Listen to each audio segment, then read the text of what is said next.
Muy buenos días con todos. Gracias por su puntualidad.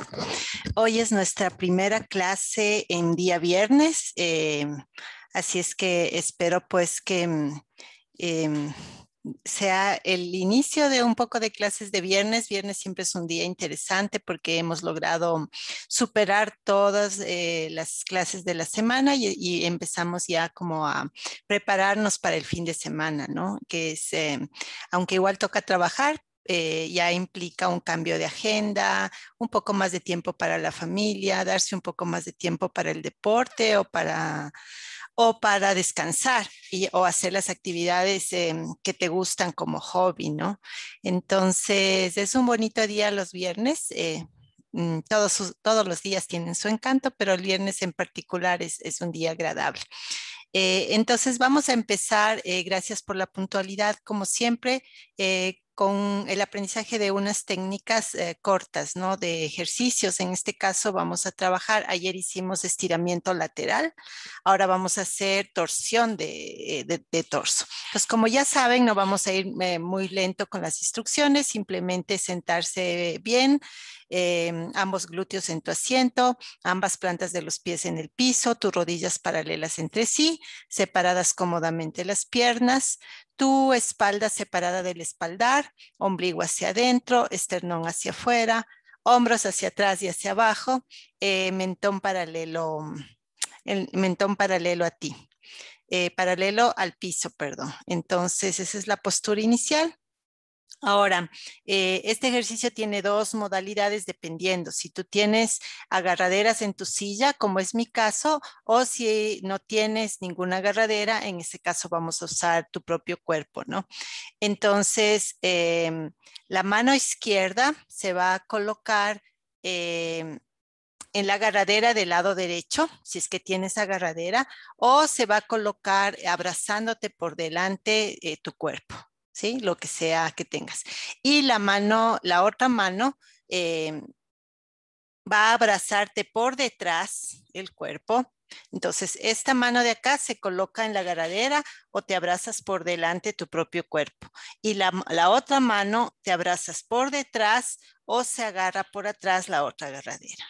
¿Sí? Entonces, inhala y al exhalar, empújate con ambas manos para que sin salir los glúteos del asiento, tu tronco haga una torsión como estoy haciendo en este momento.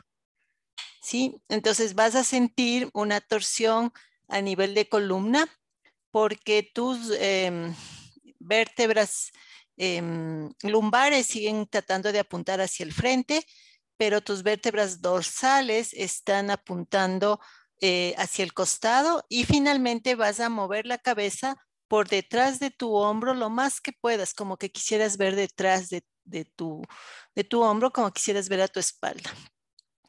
Entonces hay una torsión ligera en lumbares, una torsión media en dorsales y una torsión adicional en cervicales. Y aquí te vas a mantener inhalando y exhalando.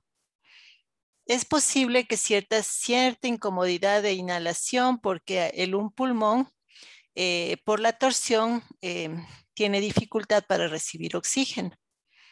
Entonces puede ser que tu respiración se vuelva un poquito más corta que lo normal. Pero mantente ahí empujándote, apoyándote en ambos espaldares o abrazándote de tu propio cuerpo por delante y por detrás para ir lo más atrás posible. Aquí nos vamos a quedar un ratito. Prepárate para el cambio, inhalas y al exhalar suéltate el cuerpo o tus agarraderas y regresa lentamente al centro. Otra vez todo tu tronco está mirando hacia el frente. Y ahora vamos a descansar aquí un ratito antes de irnos a hacer el ejercicio al otro lado. Siempre tienes que trabajar izquierda, derecha. Entonces repetimos del otro lado. Entonces la mano contraria, la que estuvo atrás, ahora va por delante. Te abrazas a ti mismo o coges tu agarradera de la silla. La otra mano va por detrás, abrazándote a ti mismo por atrás o agarrando la otra mano. Y ahora empezamos la torsión. Entonces, primero lumbares, no se rotan mucho porque los glúteos siguen asentados. Luego dorsales, entonces tu pecho trata de apuntar hacia el costado. Y finalmente cervicales, giras la cabeza para ver detrás de ti. Y esta es la torsión del otro lado. Inhala y exhala. Y sostente ahí aprovechando como palanca tus manos para tratar de virarte lo más que puedas. Como que tuvieras una necesidad de mirar lo que está pasando a tus espaldas y entonces estás haciendo esta torsión. Pero a su vez, como que estás pegado al asiento, entonces tus glúteos no se pueden levantar. Eso es súper importante para que el trabajo sea a nivel de torso. Sostente un poquito más. Estas torsiones son súper saludables para dar irrigación a los espacios intervertebrales y de esa manera aliviar cualquier tensión que se tenga a nivel de columna.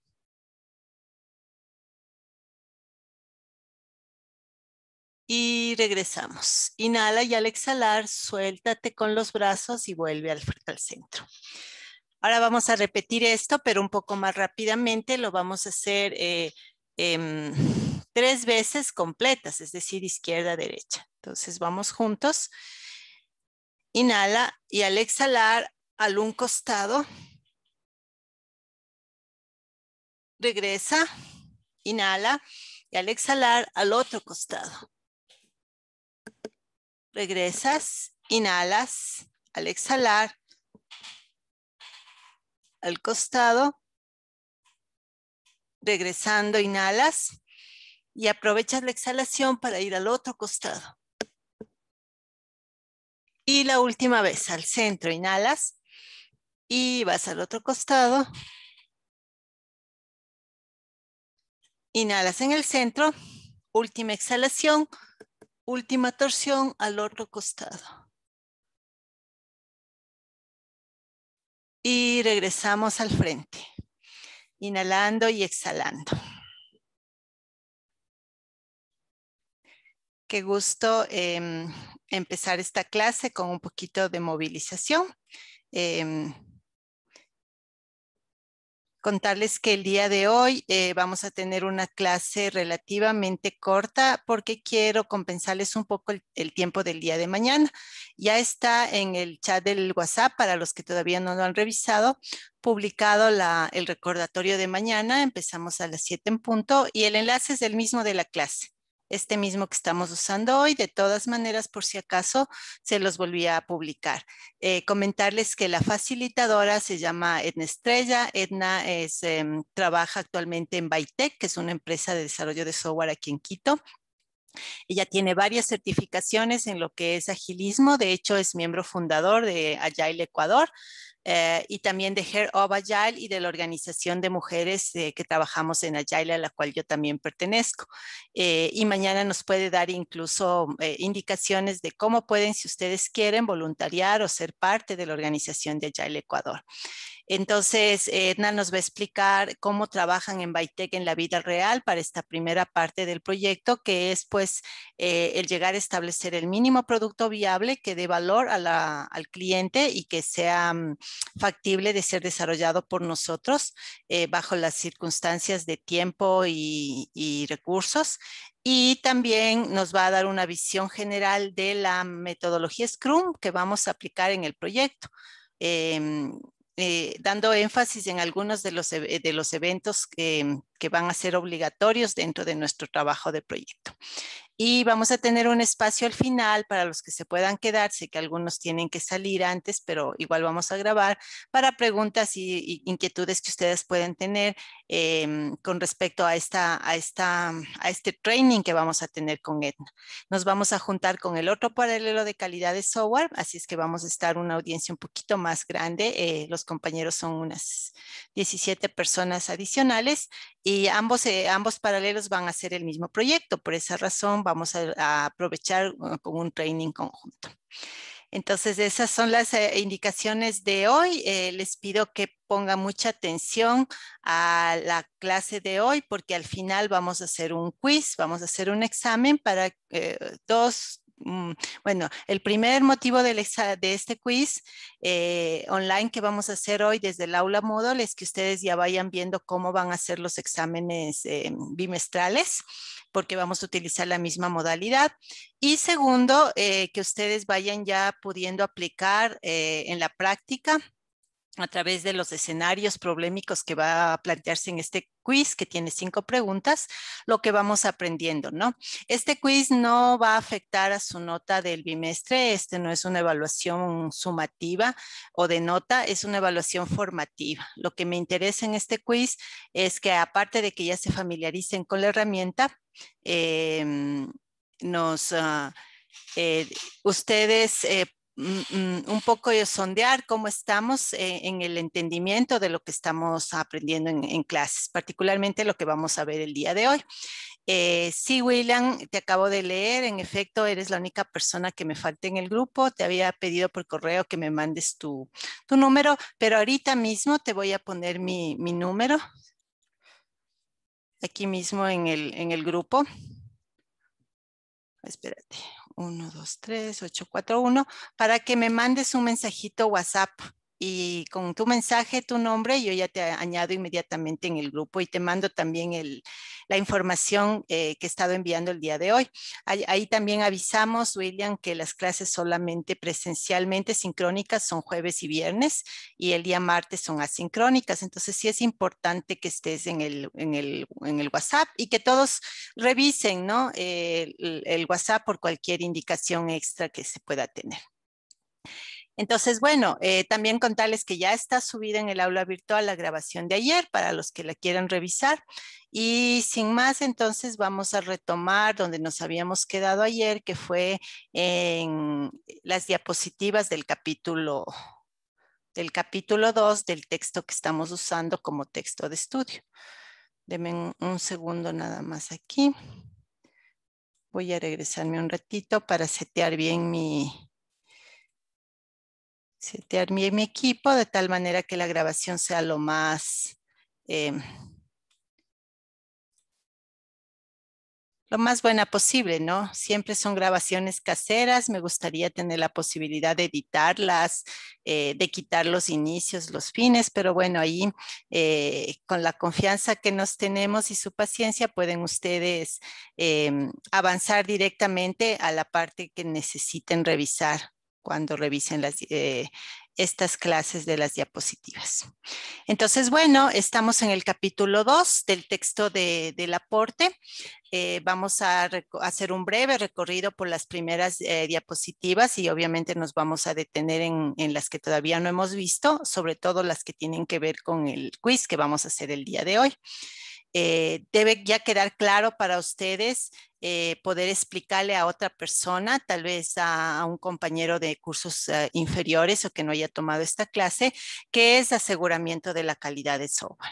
¿Sí? Entonces debes poder articular tu propia definición en tus propias palabras, con tus propias formas de explicarla, pero que sea que básicamente indique que el aseguramiento de la calidad de software tiene que ver con procesos, por lo tanto es un conjunto de actividades, son actividades adicionales a las actividades del proceso de desarrollo de software, que puede ser cualquiera, ágil o prescriptivo.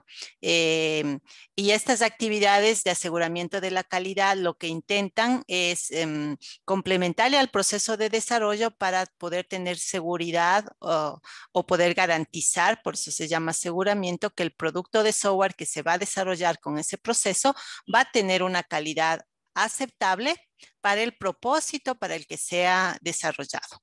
Esto es súper importante porque esto significa que para el proyecto del curso y en general para cualquier desarrollo en que tú trabajes, lo primero es tener claro cuál es el propósito, cuál es la intención o el problema que va a resolver el software para los usuarios y clientes, ¿sí? Y luego tener también definida cuál es la calidad aceptable. Nadie me ha preguntado aún, pero yo he seguido insistiendo en esto de que garantizar que tenga la calidad aceptable. Pero ¿qué es lo aceptable? ¿sí? Entonces no hay una regla única que te diga esto sí es aceptable, esto ya no. Depende de cada producto. Entonces, asimismo, al inicio de un proyecto de desarrollo se tiene que definir qué es lo aceptable. ¿Sí? Entonces, aceptable es 95% de disponibilidad o 99.99% de disponibilidad. Aceptable es seguridad con encriptamiento de doble clave o de doble clave o cualquier otro tipo de algoritmo fuerte, o aceptable en seguridad es que haya un login y un password. ¿Sí? Aceptable en accesibilidad es que cumpla a nivel AAA de la norma WCAG, que es la norma para accesibilidad, o aceptable es que solo cumpla el nivel A, que es el nivel más básico. ¿Sí? Entonces, como ves, la aceptabilidad, el nivel aceptable de calidad, hay que también definirlo.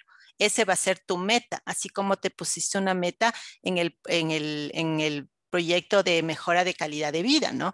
Y dijiste, yo me propongo hacer ejercicio 3 veces a la semana, 1 hora diaria, y en base a eso, no sé, aumentar mi resistencia, por decir algo.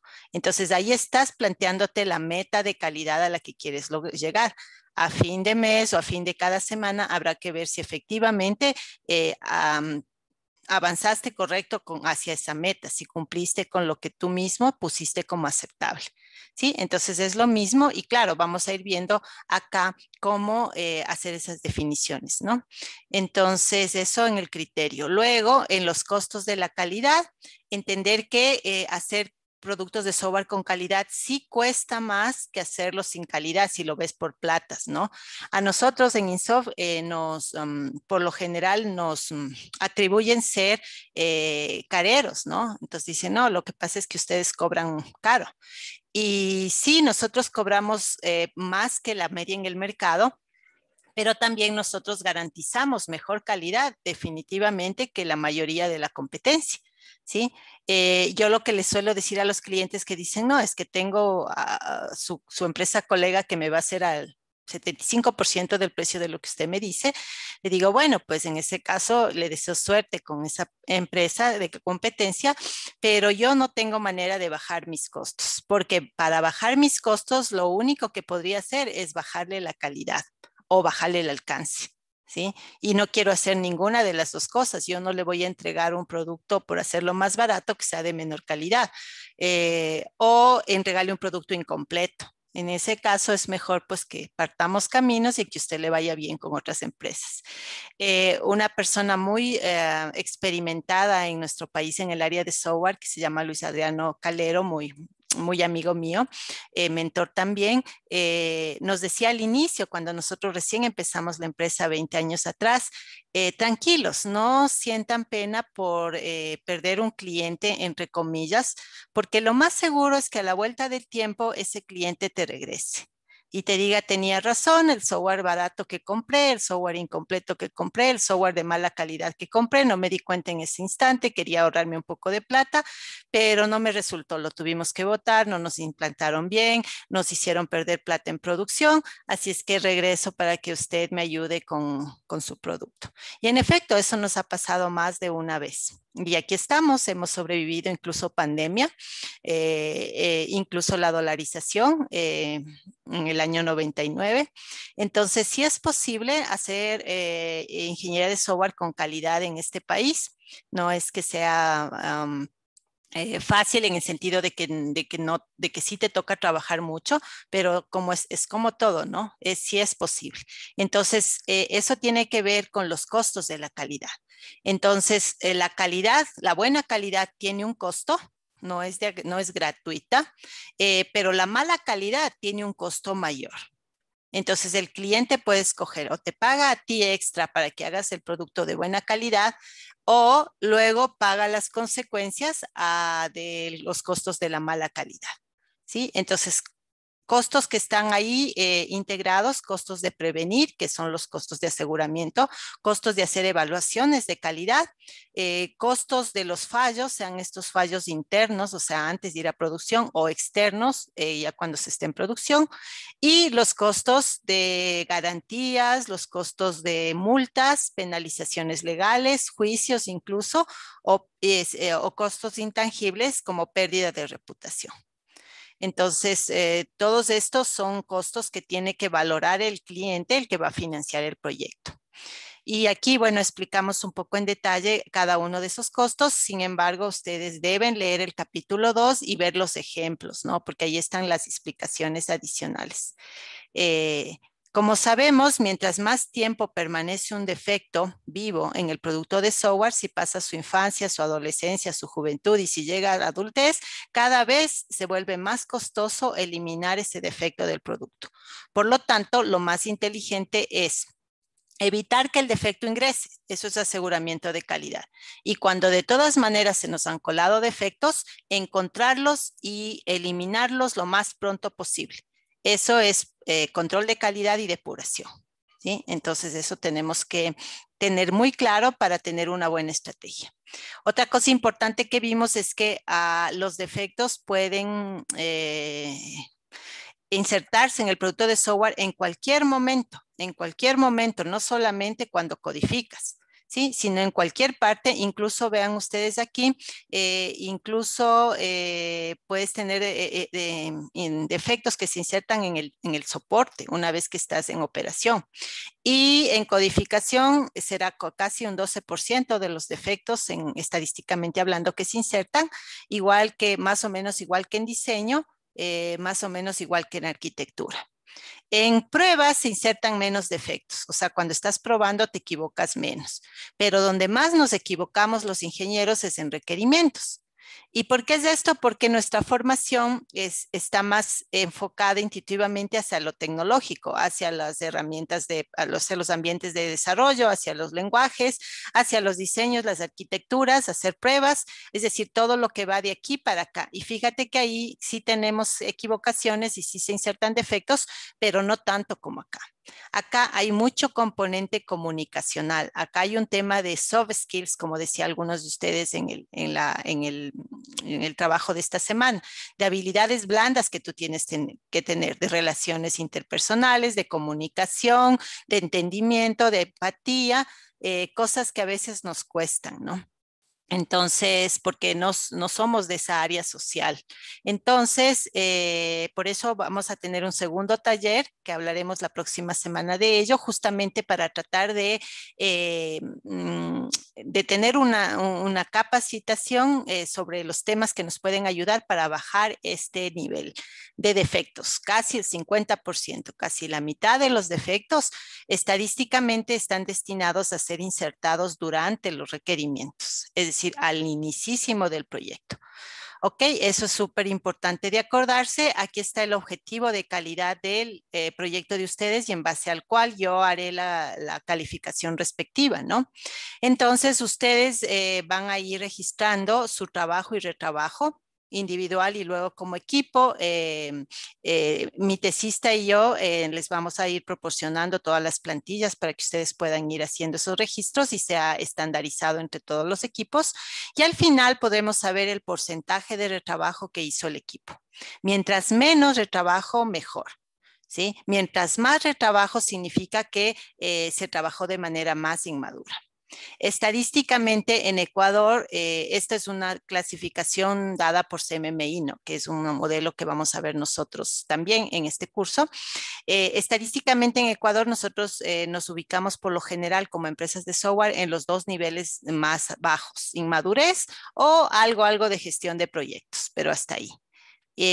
Lo que yo quiero es que ustedes logren ubicarse en los dos niveles más altos, que tengan una buena gestión que te va a llevar a bajar hasta el 5% o mejor aún que hagas un proyecto realmente de calidad. Tal vez ponernos la mano en el corazón y decir, bueno, he llegado a este semestre, he aprendido un montón de cosas, pero de todos los proyectos académicos que he hecho hasta ahora en la facultad, ¿cuántos han sido realmente que yo me pueda sentir orgulloso de su calidad o orgullosa de su calidad? Que realmente hice mi mejor esfuerzo, mi mejor saber y entender y el producto quedó tan bonito que me encantan, ¿no?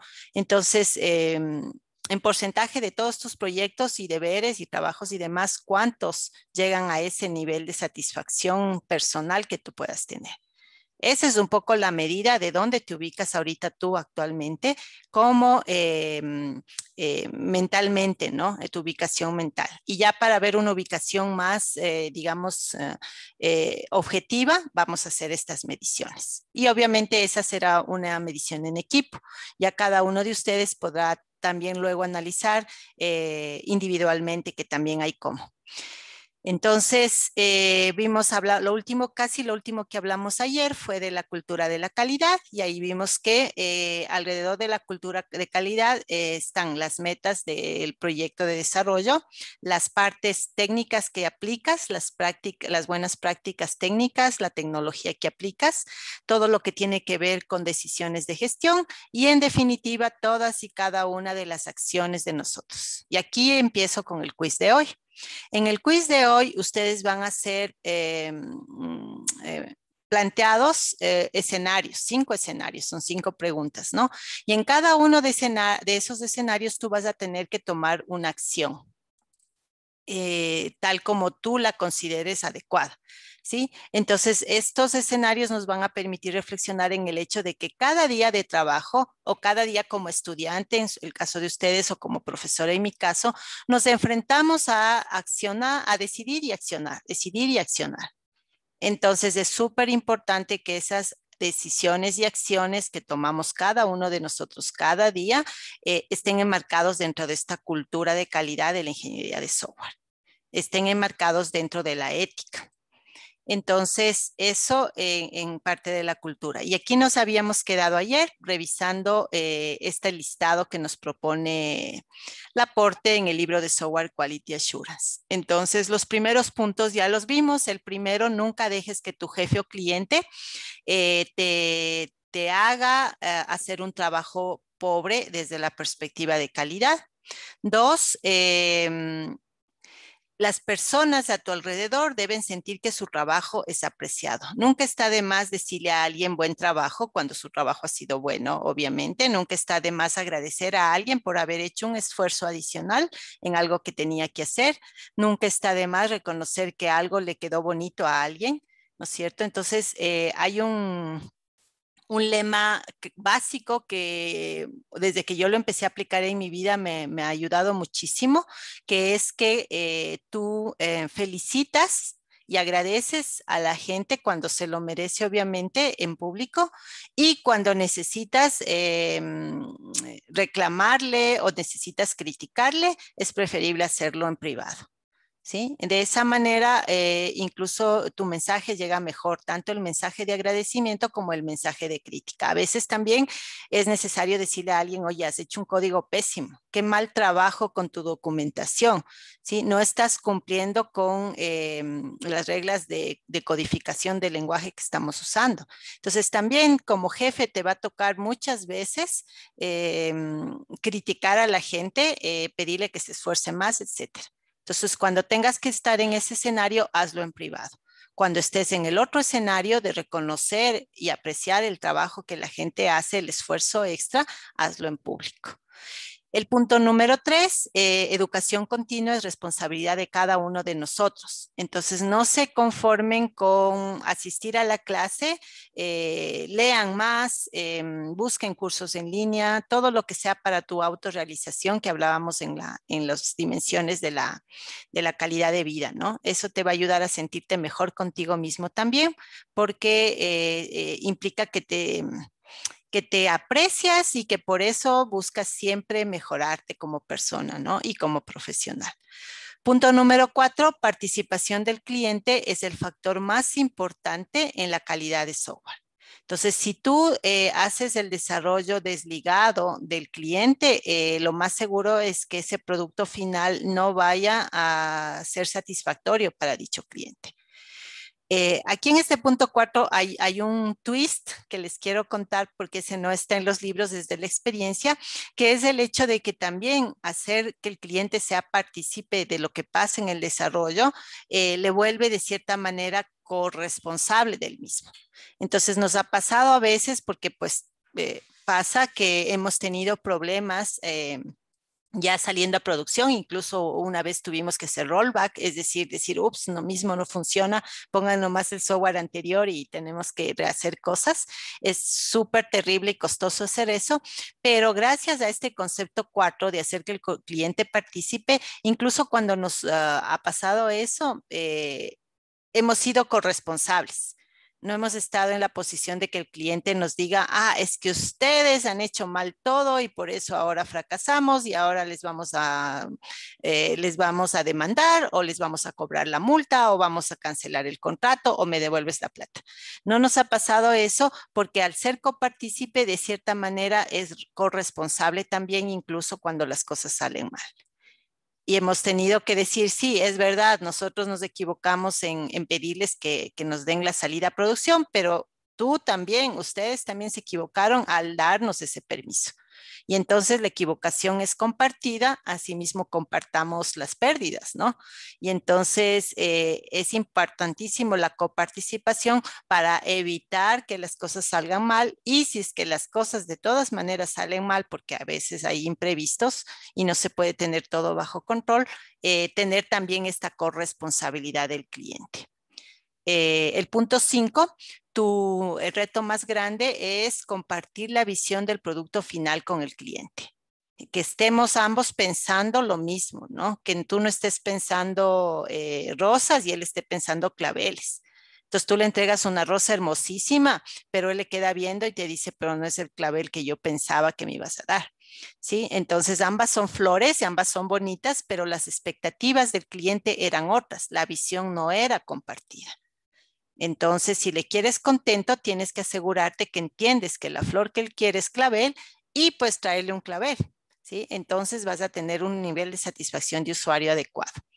Aunque sea un clavel un poquito pequeño o marchito o no del color exacto que él hubiera querido, al menos es un clavel, ¿no? Entonces ya estamos como encaminados por la misma senda y entonces eso es consecuencia de esta visión compartida y es muy difícil lograrlo porque nos toca a nosotros entender lo que está en la cabeza del cliente, como decía el capítulo 1, los requerimientos reales que están en la mente de la persona o las personas del lado cliente.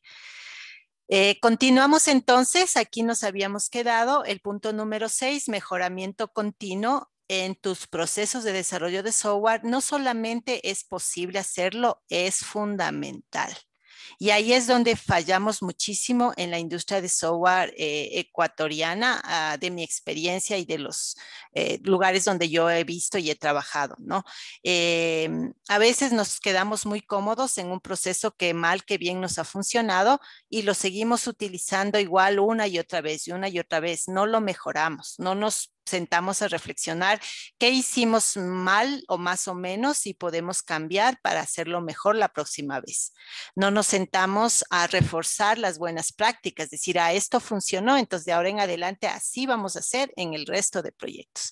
Eso es mejoramiento continuo, eso es llegar al nivel más alto de calidad o de madurez que puedes tener como profesional o como organización. Eso significa un alto nivel de enfoque cuando estás haciendo las cosas y cuando estás haciendo los análisis. Para el proyecto de este curso, ustedes obligatoriamente van a tener que hacer retrospectivas de Scrum, porque la retrospectiva es la ceremonia, la actividad de Scrum que sirve para esto. Para sentarte, tomar un respiro, reflexionar lo que se hizo, ver las lecciones aprendidas, anotar lo que se hizo bien para seguirlo haciendo, anotar lo que no salió tan bien para ver cómo se puede mejorar. Ese es el punto número 6. El punto número 7, los procedimientos de desarrollo de software pueden ayudar a establecer una cultura general de buenas prácticas. Entonces, aquí la idea es que tú como profesional y tu equipo o tu empresa vayan desarrollando su propio listado de mejores prácticas. ¿Sí? Cómo hacemos aquí las cosas y eso va creando también tu propia cultura, tu propio estilo y eso te va diferenciando de la competencia. ¿Sí? Entonces, partes de un procedimiento estándar, por ejemplo, el Scrum. ¿Sí? Y entonces al aplicarlo, vas tú encontrando lo que para ti ha resultado bien y por lo tanto se convierte en una buena práctica. de profesional. Y vas creando esta cultura, estas listas de buenas prácticas y las vas volviendo políticas de la organización. Aquí en esta empresa siempre se comenta el código, ¿sí? Y los comentarios del código no son comentarios rellenos, son comentarios que siguen esta estructura, que deben indicar tales cosas, ¿sí? Eso es, por ejemplo, una buena práctica que se puede convertir en una política y que luego tiene que ser reforzada.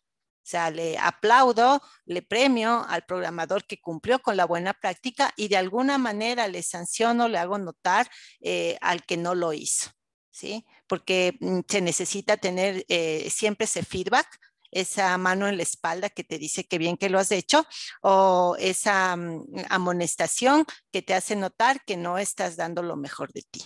Entonces, eso es parte de la cultura de buenas prácticas. Punto número 8, la calidad es la prioridad número 1. La productividad a largo plazo va a ser una consecuencia de la calidad. Entonces, meterte en la cabeza que cuando tú trabajas desde la calidad, cuando pones la calidad como el norte a seguir, todo lo demás va a venir a consecuencia.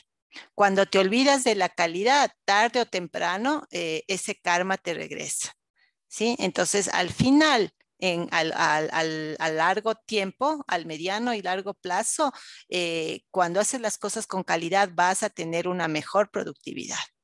Nuevamente, como individuo, como equipo, como organización, como industria de software nacional, ¿sí? Número 9, asegurarte que tus colegas, no tus clientes, encuentran los defectos. Tienes que trabajar tu proceso de pruebas, que lo vamos a aprender en el segundo bimestre, de tal manera que haya suficientes actividades y técnicas involucradas en tu desarrollo, en la parte de aseguramiento y control de calidad, que nosotros mismos, los compañeros del equipo, los compañeros de calidad, encontremos los defectos y obviamente los eliminemos, ¿no? No esperar a que sea un usuario final, un cliente final, aunque no fuera en producción, sino en pruebas de aceptación, el que nos señale con el dedo un defecto. Eso es súper vergonzoso. O sea, que nosotros no hayamos podido encontrar el defecto y que lo encuentre el cliente es señal de incompetencia, señal de que no ha habido cultura de calidad, señal de mediocridad, ¿sí? Y eso te afecta a tu imagen como empresa, a tu imagen como profesional. Entonces, no permitas que los clientes sean los que encuentren los defectos, ni siquiera en pruebas, peor en producción, eso es de lo peor, sino que seamos nosotros, entre colegas, los que encontremos esos defectos. Ese es el punto número 9. El punto número 10, una clave para la calidad de software es repetidamente repasar los pasos del desarrollo y volverlos a hacer tantas veces como sea necesario hasta garantizar que esos entregables están bien. Lo que dice aquí es que la codificación debería ser la excepción. En lo posible deberías tratar de hacerlo bien desde la primera vez. En cambio, en los otros pasos es importante iterar. Por ejemplo, en el levantamiento de requerimientos, varias iteraciones hasta que control de calidad te diga que ya tu documentación de requerimientos está bien, ¿sí? En diseño lo mismo. En pruebas igual, varias iteraciones de pruebas. Tal vez la parte más rápida del desarrollo debería ser justamente la codificación. Entonces, no hay que ponerle mucho énfasis a que todo gire alrededor de sacar código. Hay que ponerle más énfasis a las otras fases, tanto antes como después de la codificación, para que todo vaya de lo mejor. Y iterar todas las veces que sea necesario, no pasarte a la siguiente fase antes de estar seguro que está bien hecha la anterior. De nada me sirve que mis programadores estén sacando código si es que mi arquitectura todavía está floja. De hecho, va a venir el retrabajo. Tarde o temprano nos vamos a dar cuenta y todo ese código escrito va a tener que ser rehecho. Vamos a tener que hacer rework porque la arquitectura va a tener que ser parchada. Y una arquitectura parchada no es lo mismo que una arquitectura que de plano nació bien a través de iteraciones de calidad. Entonces, eso es un poco la idea del punto 10. Haz tantas vueltas como necesites hasta que estés contento con tu propio trabajo. El 11,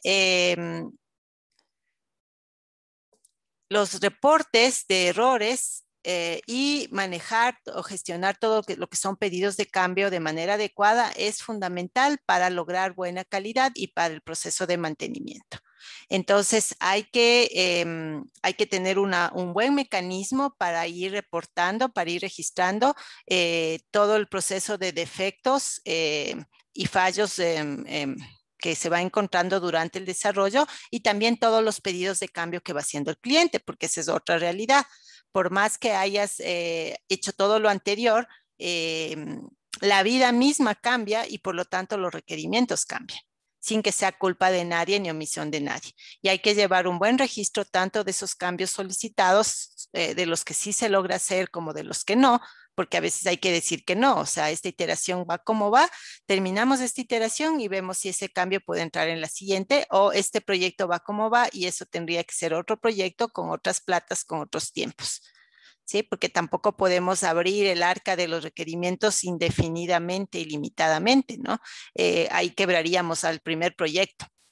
Entonces, cambios de requerimientos se aceptan, pero se deben gestionar y todo lo que es registro del proceso de errores, defectos y fallos debe también ser gestionado y controlado.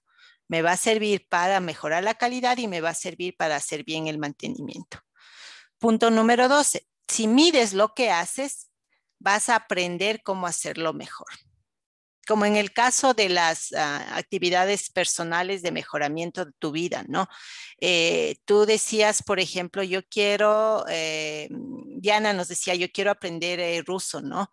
Entonces, si es que ella no va midiendo semanalmente su avance en vocabulario, si es que ella no va tomando los exámenes que le va a tomar su mamá para ver y le va a calificar para decirle cómo está, ella no va a aprender tan bien como si sí lo hace.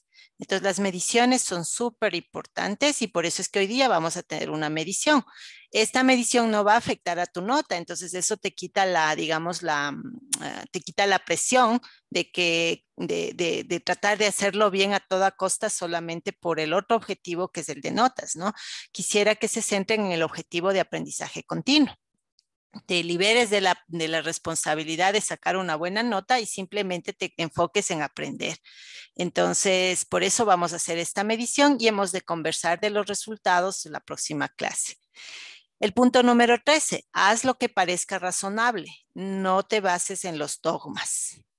Un dogma es algo que se acepta sin razonamiento, sin justificación, sin análisis, ¿no? Entonces, no es bueno actuar de manera dogmática, ¿no? Como los terroristas extremistas islámicos, ¿no? Entonces, desde muy adolescentes les meten muchos dogmas en la cabeza, entonces un buen día les dicen, ok, tienes que ponerte dinamitas en el cuerpo, entrar a una iglesia, no sé, católica y explotarte a ti y a todos los que estén. Y como hay un dogma ahí, que es esto que uno acepta sin ningún tipo de reflexión, ese adolescente va y lo hace, ¿no? Y ha pasado muchísimas veces. Entonces, eso también nos puede pasar a los ingenieros de software cuando aceptamos ciegamente dogmas que nos han llegado y los queremos creer ciegamente sin ningún fundamento ni teórico ni experiencial. Es decir, sin que haya una teoría que sustente lo que ese dogma está proponiendo, ni que tu propia experiencia te haya permitido verificar. Entonces, no te bases en dogmas, haz lo que te parezca razonable desde tu propio saber y entender, desde lo que has aprendido y desde lo que tú mismo has experimentado. ¿Sí? Ese es el punto número 13. Y finalmente, el 14 de este conjunto de principios de la cultura de calidad en ingeniería de software, no puedes cambiar todo al mismo tiempo. No se puede abarcar demasiado. El que abarca mucho, ¿cómo es que es el dicho? No me acuerdo el dicho, pero básicamente la idea es Poco que es... abarca. A ver, el que poco... Ayúdenme, ¿cómo es el Poco dicho? abarca.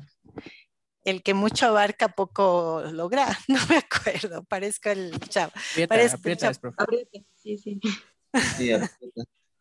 Ya bueno, ese dicho, ya en todo caso ya lo lograron, ¿no? Entonces no puedes abarcarlo todo al mismo tiempo, no puedes tratar de cambiar todo, de mejorar todo al mismo tiempo, como es en la vida, ¿no? tú dices, a ver, quiero ser mejor persona y honestamente me doy cuenta que yo tengo este defecto, este otro defecto, este otro defecto, este otro defecto y te llegas a una lista de 15 defectos. Entonces no puedes tratar de acabar con todos los 15 a la vez, es lo que hicimos, ¿no? Escogimos una sola acción concreta. Entonces, ok, yo soy tantas cosas, tengo tantas cosas que puedo mejorar, pero por hoy me voy a enfocar solamente en mi puntualidad, ¿ya? Y entonces, identificar los cambios que te darán los mayores beneficios y empezar a aplicarlos lo más pronto posible. Ahí dice el siguiente lunes porque se asume que tú trabajas de lunes a viernes y bueno, dices, ok, desde la próxima semana o desde mañana o desde este mismo instante. Escoges un punto de inicio y desde ahí te enfocas en ese cambio o en ese conjunto de cambios pequeños que son los que más te benefician. Sí, que los que son los que los sientes más importantes sin preocuparte mucho de todo, ¿no? Porque no se puede hacer todo a la vez. Eso en desarrollo, ¿qué significa? Tú eres el jefe del proyecto, ya tienes definido un proceso, por ejemplo, Scrum, y sabes que históricamente siempre en el Scrum de lo que se jalan es en el, yo qué sé, en hacer la planificación de sprints. Siempre te jalas en qué cosa de la pila del producto pongo en la pila de sprint, es decir, en priorizar, o en estimar los puntos de función, es decir, en saber cuánto tiempo te va a tomar cada actividad. Entonces ya sabes que la estimación es un problema, la estimación de esfuerzo es un problema y que la priorización es un problema. Enfócate en esos dos problemas en este proyecto. Y ya habrán proyectos futuros en los que te podrás enfocar en las otras cosas que también sabes que históricamente te salen mal o no te salen tan bien. Entonces, pasito a pasito, proyecto a proyecto vas mejorando y así pues conforme pasan los años vas siendo un profesional de mucho más experiencia, de mucha mejor calidad, poco a poco. Entonces, esos son los 4 puntos. El que mucho abarca, poco aprieta. Gracias. Ahorita ya les logré unir todas las piezas en background. ¿Sí? Entonces, si mucho abarcas, poco aprietas. Así es como dice el dicho. Este cuadrito es súper importante. Aquí en la figura 210 es un poco, les recomiendo leerlo con calma, leer un par de veces esta sección de esos cuadros de las dimensiones porque es un poco confuso la primera vez que lo lees. Por eso les quiero explicar para que la lectura sea más fácil para ustedes. Primera cosa, las 5 dimensiones que debes tomar en cuenta en un proyecto de software, que son las 5 puntas de este pentágono, ¿no? El calendario, el personal, las platas y los features que debe tener el producto son las 4 básicas. La quinta que nosotros estamos aumentando es la calidad y se le considera tan importante como las otras. ¿Sí? Entonces, estas son mis variables en el proyecto. Entonces, cuando yo empiezo un proyecto, yo voy a contar con cierto personal. Ustedes son 4, un Power Owner y 3 desarrolladores. Yo voy a tener un cierto calendario, ya vamos a fijar la fecha de kickoff o de inicio del proyecto y también 2 fechas importantes que son, más bien dicho, la fecha importante que es el release final que ustedes van a entregar. Las demás van a ser más o menos autoorganizadas, un poco con la asesoría de mi tesista, pero va a haber un calendario fijo, obviamente, no tenemos toda la eternidad para hacer este proyecto, entonces hay un calendario. En costos, como este es un proyecto simulado, pues no es que estamos poniendo un presupuesto en platas ni nada por el estilo, pero sí todo proyecto obviamente tiene que ser costeado y tiene que cubrirse esos costos de manera adecuada. Y los features, que es las funcionalidades que este producto de software debe tener al final, ¿no? Todo lo que se le va a implementar como funcionalidad o feature y la calidad. Entonces, ¿cómo funciona este pentágono? Aquí en las líneas oscuras lo que tienes es la relación de estas 5 dimensiones, como dice aquí, en un producto de software de misión crítica. Este diagrama se llama diagrama de flexibilidad y en el diagrama de flexibilidad dibujas cómo para tu proyecto tienes o no holgura o flexibilidad para cada dimensión. En este caso, el proyecto que nos están poniendo de ejemplo es de misión crítica. Eso significa que si este producto de software falla, alguien puede morir, ¿sí? O enfermarse. Entonces, no podemos darnos el lujo de que eso pase. Y fíjate lo que el cliente nos ha dicho y está dibujado acá. Nos ha dicho que nos ha dicho que la calidad es súper inflexible, está casi en cero, cero sería nada flexible. Entonces, si es inflexible o poco flexible, significa que cuando se decidió la calidad aceptable, no vamos a flexibilizarnos en eso. Esa es la que tenemos que entregar. Casi no hay un rango de flexibilidad en calidad. ¿Se fijan? Está súper cerca del cero, que es no soy nada flexible, tienes que darme tal cual dijimos. El otro parámetro que en este proyecto con el cliente ya se ha determinado que no hay flexibilidad son los features. Entonces, estos son los 5, 10, 15, los que sean features que debe tener el producto y no voy a ser flexible, no voy a ceder que sean menos. Fíjate que hay poquísimo espacio para flexibilizar. Tal vez algunos detalles de algún feature, por ahí podríamos negociarlos, pero en general los features se mantienen. En general la calidad se mantiene. Fíjate que lo siguiente en nivel de no flexibilidad o de ser inflexible es el costo. Las platas son las que son, no te voy a dar mucho más. Sí tengo como aquí dos niveles, o sea, si hay un ranguito de que ya así mismo toca, aumentamos las platas, pero no tanto como hasta acá, ¿no? Que sería total arca abierta, pídeme lo que quieras que yo te costeo. Eso no me están diciendo, ¿no? Ni siquiera al 50%. Entonces, aquí lo que tienes es un 25% de flexibilidad en las platas. Es decir, que de cada $1,000, capaz que tú puedes, si necesitas, negociar $250 más, pero no más allá de eso. Ese es el nivel de flexibilidad. Donde hay un poco más de flexibilidad es en el staff, en el recurso humano. Es decir, que sí me está diciendo, oye, ya bueno, si necesitas más personal, sí te lo pongo. Entonces, en eso sí podemos negociar. Aquí ya hay casi un 50% de probabilidades de negociación en el tema de recursos y fíjense en dónde hay full negociación. En este proyecto, tal como se ha establecido con los clientes, el calendario es súper flexible. Es decir, me dicen, ve, ojalá que estén 6 meses, pero si te demoras 2 años, dale. Dale, porque lo que importa es que nadie se muera. Por lo tanto, lo que importa es que mantengas la calidad, mantengas los features, no me cobres mucho más de lo que quedamos y si necesitas personal, te acolito un chance. En calendario no hay problema. Entonces, esto es lo que me marca a mí, desde la perspectiva de la gestión, mi campo de juego. Esto es el trazo de cancha. Entonces, con este trazo de cancha que tú haces al inicio y lo van a hacer ustedes para sus proyectos, cada uno de los equipos, ya quedamos claro dónde hay chance de negociar y dónde no, y no vamos a perder el tiempo. Entonces, ya sería necear ir donde el cliente, pedir una reunión para negociar features cuando sabemos que ahí casi no hay chance. ¿Sí? Entonces es súper importante entender cómo te ubicas en cada proyecto en estas 5 dimensiones para no tener problemas y en particular esta sería la forma que por lo general tendría un proyecto de misión crítica. Y en el libro te da, me parece que un ejemplo adicional de otro tipo de proyecto y ustedes van a hacer el cuadrito para los proyectos de su equipo a su debido tiempo. Esta es la última diapositiva de este conjunto. Déjenme ver si, sí, porque ahí solo tenemos las referencias y el final. Y sobre esta es sobre lo que más va el quiz que vamos a tener a continuación. ¿Sí? Entonces, sí quisiera explicarles un poquito.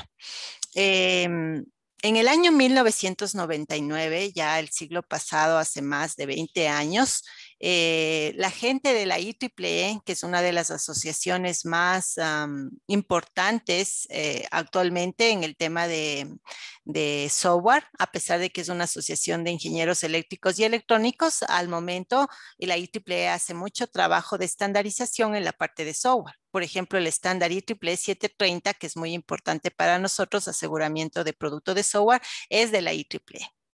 Entonces, en el año 99, la IEEE reúne un conjunto de personas muy entendidas en el área, muy experimentadas en el área de software para crear un código de ética, que se llama justamente así, Software Engineering Code of Ethics.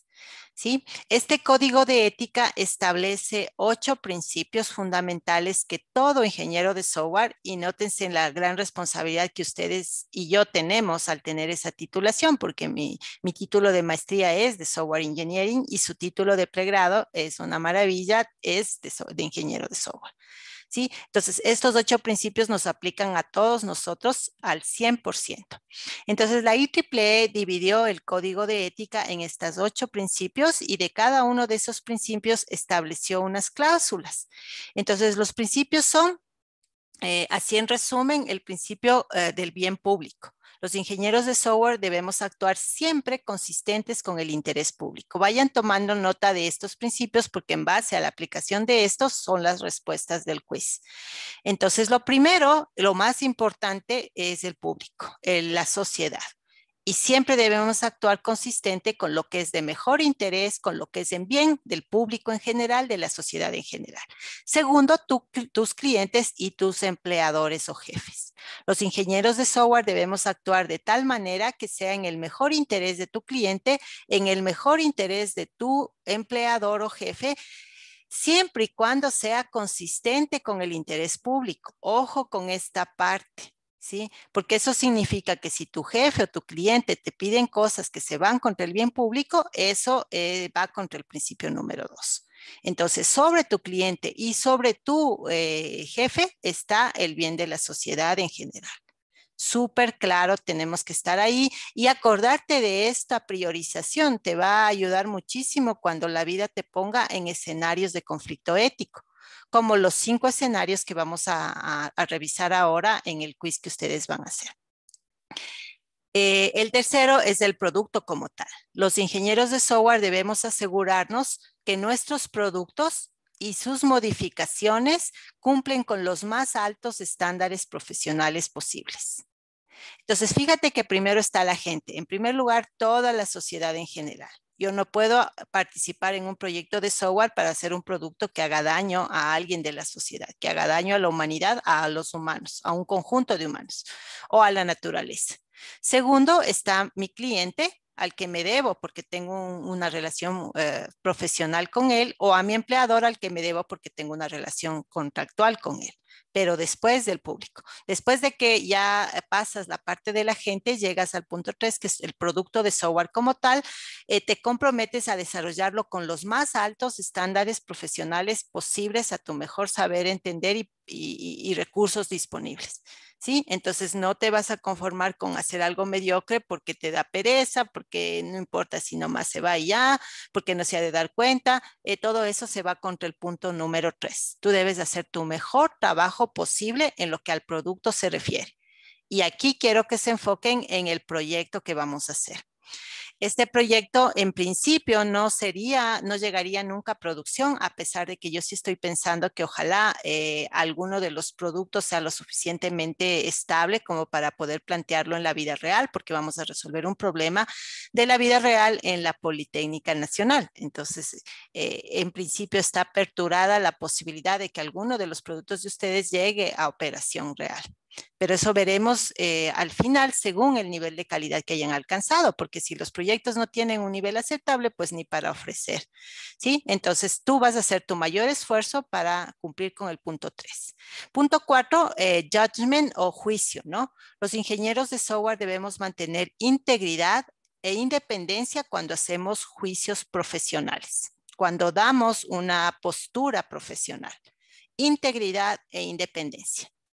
Hace algunos años me pidieron que sea parte de un juicio donde necesitaban un perito informático. El tema es que en la ANT, en la Asociación Nacional, en nuestra asociación, ¿qué es? La ANT, de Nacional de Tránsito, no es asociación, ¿no? La Agencia Nacional de Tránsito, descubrieron un caso de corrupción grave. Resulta que estaban entregando matrículas originales, es decir, matrículas de la ANT, no falsificadas, sino matrículas reales, a carros robados.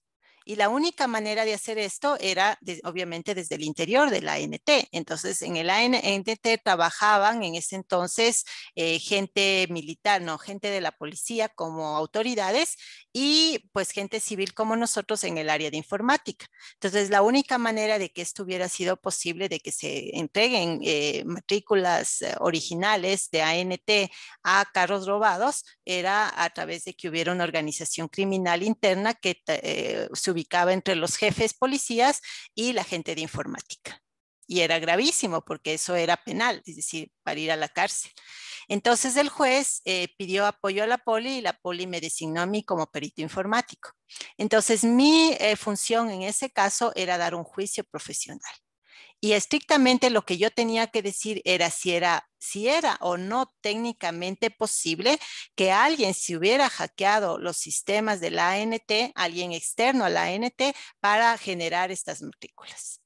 Si yo decía que sí, estaban salvados policías e informáticos de la ANT, porque significaba que el perito, en este caso Sandra Sánchez, que es la perito, dice que sí es posible que de afuera se hayan entrado, por lo tanto no nos pueden acusar a nosotros, ¿sí?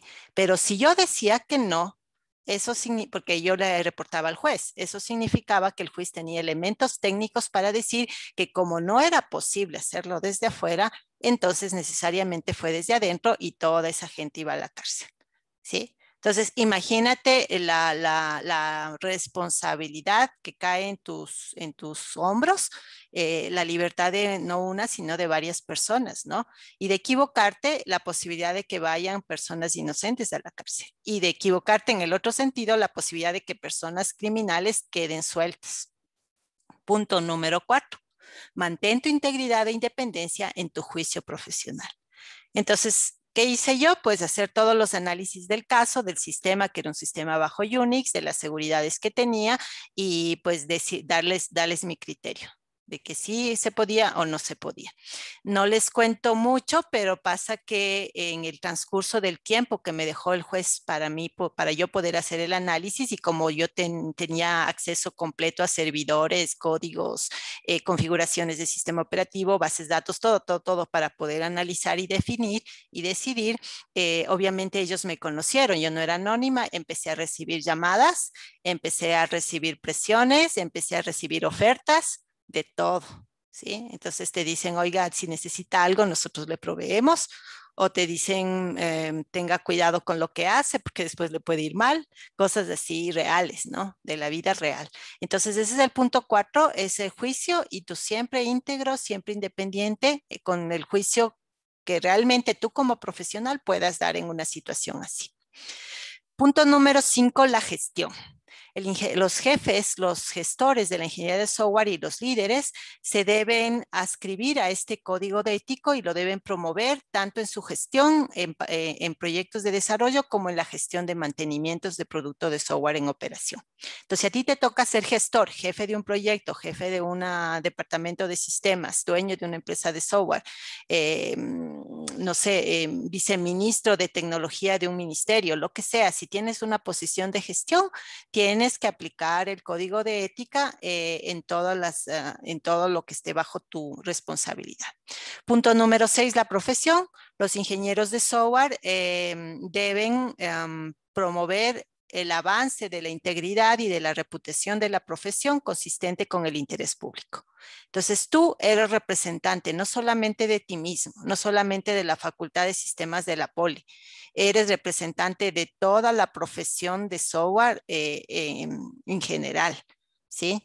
Entonces, cuando yo, por ejemplo, voy a otro país a ejercer, soy representante de la profesión de software de todo el Ecuador. Y si yo ejerzo pobremente, la opinión va a ser no, que Sandra Sánchez es mediocre, sino que ella es mediocre y por ende los profesionales informáticos o de software en Ecuador son mediocres.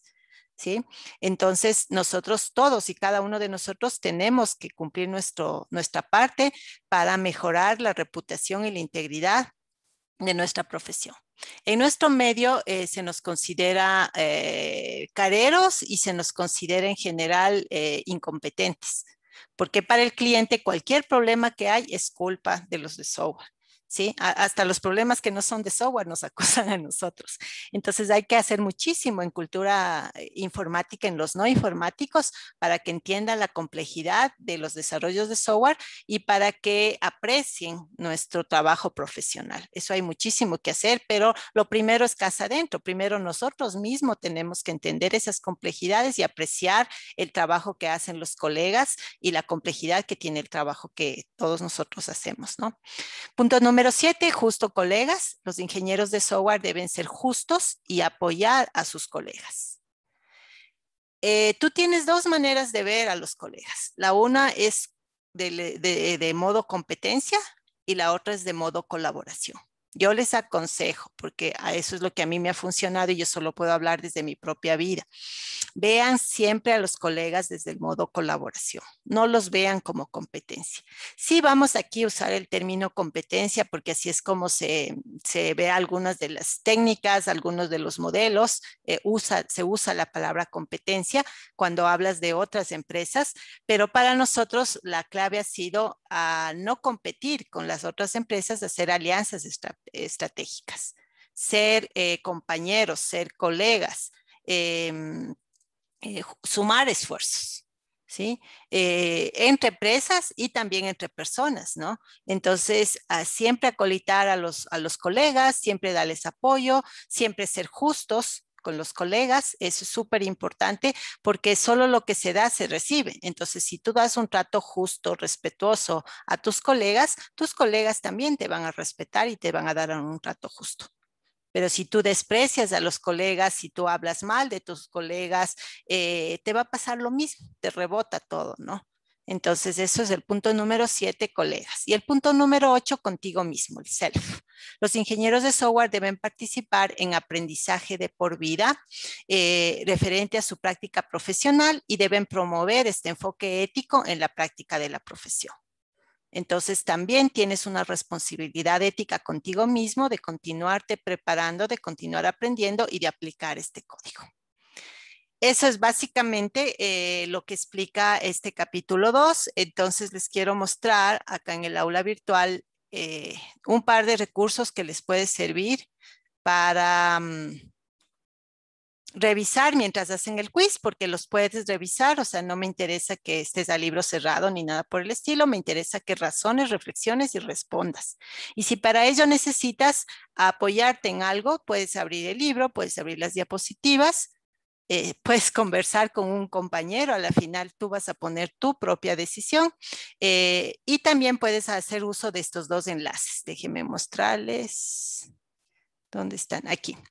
Aquí hay este enlace, Ingeniería de Software, Código de Ética Profesional, te va a llevar, no lo aviven, al sitio web de la ACM, porque ahora lo que no les conté es que el código empezó siendo de la IEEE, pero ahora es de la ACM y de la IEEE, ¿sí? Entonces, en este enlace que está en el aula virtual, tú puedes encontrar el texto completo, no solamente de lo que yo les acabo de leer, que es esta partecita resumen de cada principio, sino los puntos intermedios. Fíjate que del principio público son todas estas 8 cláusulas, del principio cliente son más cláusulas, etcétera.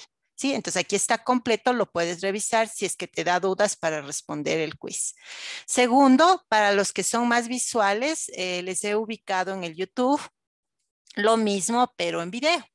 Entonces aquí está un videíto corto de 5 minutos que lo puedes ver si quieres antes de hacer el quiz, porque el quiz no está restringido en tiempo. Sin embargo, se asume que antes de la 1 lo deberías entregar y enviar. Creo que está abierto hasta la 1:15 por si acaso a alguien se le pase unos minutitos, pero en principio deberías acabar el quiz en menos de 20 minutos. ¿Sí? Entonces aquí si quieres puedes ver, si no quieres leer, puedes ver acá los 5 minutos donde esta persona, Jonathan Páez, te lee todo el código de ética. Y el quiz. Entonces acá está el quiz, ética y práctica profesional. Vamos a leer juntos la primera parte. Dice, estás a punto de comenzar una serie de escenarios de toma de decisiones y se te pide que responda la respuesta que mejor describa la forma en que tú actuarías en esta situación de manera concreta. Es posible que no dispongas de suficiente información para respaldar tu decisión. Pero haz lo posible por informar o por decidir lo que probablemente harías con la información que tienes. Si necesitas realizar alguna suposición para poder decidir, hazlo. Y la próxima clase conversaremos de esas suposiciones, de esa información que te faltaba y de la decisión que tomaste. Como digo, no hay respuesta buena ni mala, no hay nota para este quiz. Entonces, lo que quiero es ver cómo cada uno de ustedes reacciona y decide para cada uno de estos escenarios que tienen implicaciones éticas. Antecedentes. Suponga que usted acaba de trabajar de empezar a trabajar en el departamento de desarrollo de software de una empresa de tecnología de tamaño mediano. Y ahora es el programador jefe. Entonces, ubícate en ese rol, ¿no? Es un trabajo nuevo y tú eres el programador jefe. Es decir, eres alguien que tiene responsabilidades tanto de gestión como de programación. Segundo, la empresa goza de buena situación financiera. Entonces, no es una empresa que se esté yendo a la quiebra, que esté pobrecita, que ella mismo y nos desaparecemos. Es una empresa que goza de una buena situación financiera y mantiene una posición competitiva moderada. Es decir, no es la empresa que lidera el mercado, pero tampoco es la última de la cola. Está bien, o sea, está sobreviviendo. ¿Sí? A menos que en el escenario te digan y justo nos dio una mala racha y estamos súper mal. Pero caso contrario, si el escenario no dice nada, asume que la empresa tiene buena situación financiera y tiene una posición competitiva intermedia dentro del mercado, ¿no? Aunque la competencia internacional es fuerte, la empresa espera mejorar su presencia global. Entonces, incluso está pensando en expandirse a exportar software. La empresa se esfuerza por mantener una sólida cultura organizativa, cuya columna vertebral son las normas éticas. Ahora, la empresa se esfuerza. Eso no quiere decir que no haya malos elementos que te quieran tentar a hacer cosas que tú considerarías no éticas. Entonces, aquí es donde tú vas a abrir pues el quiz y vas a poder accesar uno por uno a los escenarios e irlos respondiendo. Entonces, antes de que abran el quiz, voy a dejar de compartir pantalla y quisiera saber si tienen alguna pregunta con respecto a este quiz que vamos a hacer ahorita o con respecto a lo que hemos conversado desde el capítulo 1 hasta el final del capítulo 2. También recuerden que para la próxima semana, hasta jueves a las 9, tienen que entregar los ejercicios del capítulo 2 y la parte de definición del equipo. Y mañana nos vemos a las 7. Ahorita hay varias cosas en camino, pero es porque estamos arrancando. Después ya vamos a ir un poco más lento. Si no hay preguntas, ayúdenme con un like, por favor, para tomar lista también. Me falta Diana. William, ¿puedes prender tu micrófono y contarme si ya me mandaste el WhatsApp? Perdón, profe, es que mi teléfono se apagó y está medio dañado y cuando se apaga se demora como una horita cargando en prender. Ahorita está Entonces, cargando. dame tu Bueno, número, dame tu número. ya, aquí se lo pongo. O explícame, mira, tengo papel y lápiz, yo soy a la antigua. Ah, ya. Ya Listo. está bien, ya lo vi, tranquilo. Con eso yo ya tengo el número, ya te voy a poner yo, no pasa nada. Listo, Ok, profe, muchas gracias. solamente quería eso porque yo les voy a dejar tranquilos para que hagan su test. Yo ya me voy a salir de acá de tal manera que, no, incluso vamos a cerrar la sesión. Y nada más cada uno accese ahorita por favor al aula virtual y avísenme con un like que ya pueden entrar a los intentos. Los intentos no tienen tiempo. Entonces no es que te va a decir un minuto y responde, sino que puedes quedarte todo el tiempo que necesites hasta la 1:15. Entonces, por favor, confírmenme que ya pueden accesar al quiz. Santiago dice que sí, Alejandro también, Anderson también, Mahatma igual. Gracias, Andrés, Diana, Caro, me falta Steven, gracias, César, y solamente me faltan Alejandro y William. Confírmenme por fin. Sí, profe, sí le puse like.